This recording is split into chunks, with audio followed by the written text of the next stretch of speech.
ഒന്നും പറയല്ല. ഞാൻ വേറെ വാർഡിൽ മത്സരിക്കാൻ പോവാ. തോൽക്കേ ജയിക്കൊക്കെ ഉണ്ടാവും. തോറ്റാലും ജയിച്ചാലും ഞാൻ ഈ വാർഡ് മറക്കില്ല. എനിക്ക് എൻ്റെ അമ്മ എങ്ങനെയാണോ അതാണ് എനിക്ക് ഉപയോഗം.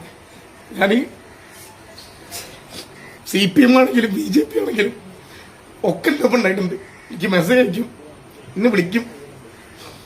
ഓരോ കാര്യത്തിനും ഞാൻ കയറി ചെന്ന ഒരു വീട്ടിൽ നിന്ന് ഇതുവരെ മാറി നിൽക്കുന്ന പറയേണ്ട ഒരു സാഹചര്യം എനിക്ക് ഉണ്ടായിട്ടില്ല. അവിടുന്ന് പോകുമ്പോഴും ഏത് കാര്യത്തിനും വിളിച്ചാലും അരുൺകുമാർ ഇവിടെ ഉണ്ടാവും. എന്റെ തെന്നാരിയിൽ എത്തുന്നില്ല. ഒരുപാട് എനിക്ക് അത്ര സ്നേഹം തന്നിട്ടുണ്ട്. ഞാൻ ചെയ്ത എല്ലാ കാര്യങ്ങളും അത്ര പിന്തുണ ഉണ്ടായിട്ടുണ്ട്. എനിക്കിങ്ങനെ ഫേസ്ബുക്കിൽ ഇടുമ്പോ എന്റെ കൂട്ടുകാർ ചോദിക്കും ഉഭയമാർഗം അതെന്തായി ചോദിക്കും. ഇവിടുന്ന് പോകാൻ തോന്നില്ല.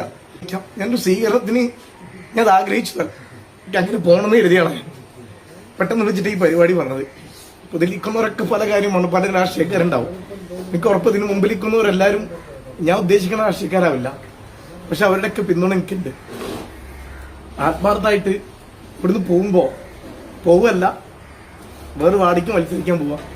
നിങ്ങളുടെ പ്രാർത്ഥനയും പിന്തുണയും എന്റെ കൂടെ ഉണ്ടാവണം. ഞാൻ വന്നന്ന് മുതൽ എന്റെ കുട്ടിക്കൊരു സർജറി ഇട്ട് കിടക്കുന്നു. ഞാൻ രാജിവെക്കാൻ തീരുമാനിച്ചു. ഉമ്മാനോട് പറഞ്ഞു എനിക്ക് വയ്യ, എന്റെ കുട്ടിക്ക് എങ്ങനെയാണ്. ഉമ്മ പറഞ്ഞിക്ക് വന്നില്ലെങ്കിലും വേണ്ടി രാജിവെക്കരുത് പറഞ്ഞു. അത്ര വലിയ പ്രശ്നം ചെയ്യാനായിട്ടുണ്ട്, പലർക്കും അറിയാം. അപ്പോ ഇവരോടൊക്കെ ഞാൻ പറഞ്ഞു ഞാൻ രാജിവെക്കലിനെ കൊണ്ട് കഴിയില്ല. അങ്ങനത്തെ പ്രശ്നത്തിനും ഇതൊപ്പം നിർത്തിയിട്ട് എന്റെ കൂടെ നിന്ന ആൾക്കാരാ. ഞാൻ മറക്കില്ല. ഞാൻ പറഞ്ഞതൊന്നും നടത്താതെ പോയിട്ടില്ല. ഞാൻ പറഞ്ഞത് എന്തെങ്കിലും വാക്കുകൊണ്ട് എന്തെങ്കിലും തെറ്റായിട്ട് എനിക്ക് തോന്നിയിട്ടുണ്ടെങ്കിൽ, നിങ്ങൾക്ക് അത് വിഷമമായിട്ടുണ്ടെങ്കിൽ അതൊക്കെ പടച്ചവൻ കൊടുത്തിട്ട് ക്ഷമിക്കണം എന്ന് മാത്രം പറഞ്ഞുകൊണ്ടിരുന്നു.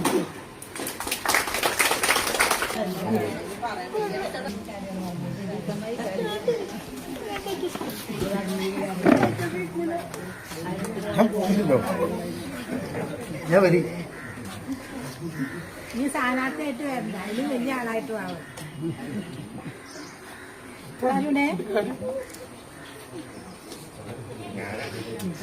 ആ കരച്ചിലാണ് ഉയരങ്ങളിൽ